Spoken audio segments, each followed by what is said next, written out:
مانگتے ہیں اور وہ وطن سے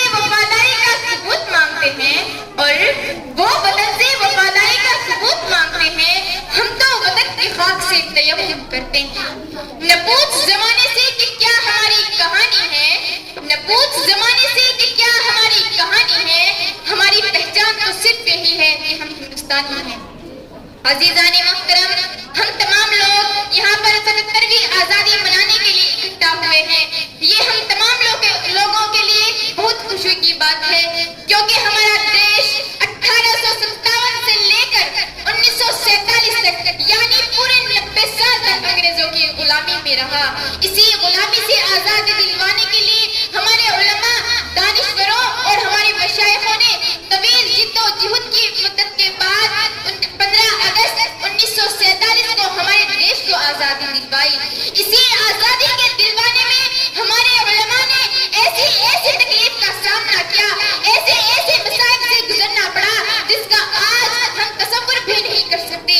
اگر آج ہم ان پریشانیوں کو سوچتے ہیں تو ہماری روحیں کانپ جاتی ہیں۔ خود انگریز مورخ لکھتا ہے کہ دہلی سے لے کر نیشا پور تک روڈ کے کنارے جتنے بھی درخت ہیں، شاید ہی کوئی درخت ہوگا جس پر ایک یا دو علماء نہ لٹکایا گیا ہو، ورنہ ہر درخت پر علماء کو لٹکایا گیا تھا۔ صرف یہی نہیں، آگے مورخ لکھتا ہے کہ علماء کو 12,000 کی تعداد میں پھانسی دی گئی اور 5 لاکھ مسلمانوں کو قتل عام کیا گیا۔ اس قدر مصائب و آلام سے گزرنے کے باوجود بھی ہمارے مجاہدین نے جنگ آزادی میں ہار نہیں مانی، ہمت نہیں ہاری، بلکہ انگریزوں کا مقابلہ کرتے رہے، پوری استقامت کے ساتھ ان سے لڑتے رہے۔ انہی میں ایک نمایاں نام علی برقی خاں کا بھی آتا ہے جو سراج الدولہ کے نانا ہیں، بنگال کے رہنے والے ہیں۔ وہ لکھتے ہیں کہ میں نے خود انگریزوں پر 1756 میں حملہ کیا اور بغل کرتا کی سرزمین سے بھگا دیا۔ اسی طرح اگر ہم تاریخ کے اوراق کو پلٹیں گے تو پلاسی کی جنگ ہمارے سامنے موجود ہے، بکسر کی جنگ ہمارے سامنے موجود ہے، مگر افسوس صد افسوس کہ خود اپنے ہی لوگوں نے اپنے ہی لوگوں کے ساتھ غداری کی، بے وفائی کی، جس کا نتیجہ یہ ہوا کہ انگریزوں نے اڑیسہ، بنگال اور بہار کی سرزمین پر پوری طرح سے قبضہ کر ڈالا۔ اسی طرح اگر ہم تاریخ کے اوراق کو پلٹیں گے تو کئی مجاہدین ملیں گے۔ ٹیپو سلطان کا نام آتا ہے۔ مولانا ابوالحسن ندوی لکھتے ہیں کہ ہندوستان کا وہ واحد شخص ٹیپو سلطان ہے جس نے اپنی ذہانت سے انگریزوں کی ناپاک پالیسی کو سمجھا اور اس پر رد عمل شروع کیا، اور صرف یہی نہیں، دیگر امراء کو بھی یہ خط ارسال کیا اور ان کو جنگ پر ابھارا۔ مگر افسوس کہ اس وقت ٹیپو سلطان کا وزیر انگریزوں کے تسلط میں آ گیا تھا، جس کی وجہ سے ٹیپو سلطان نے شہادت نوش فرمائی۔ میری پیاری ماں اور بہنوں، ہمیں یہ آزادی اتنی آسانی سے حاصل نہیں ہوئی۔ اس آزادی کو دلوانے میں ہمارے علماء نے قربانیاں پیش کی ہیں۔ یہ آزادی ہمیں اس وقت حاصل ہوئی جب حضرت تھانہ سری رحمۃ اللہ علیہ کو جیل میں بند کر دیا گیا اور کھانے کے لیے ریت میں ڈالی ہوئی چپاتی اور گاج کے پتوں کا سالن دیا جایا کرتا تھا۔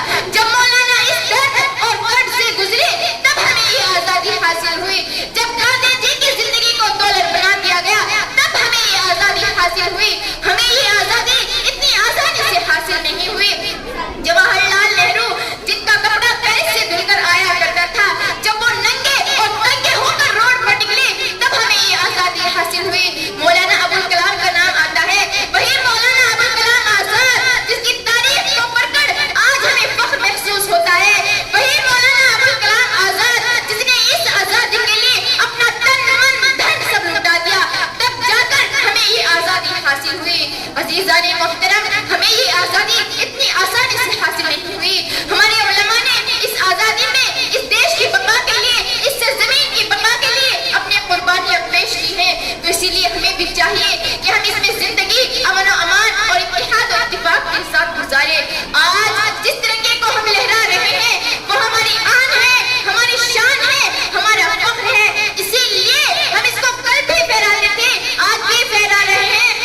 زندگی گزاریں گے.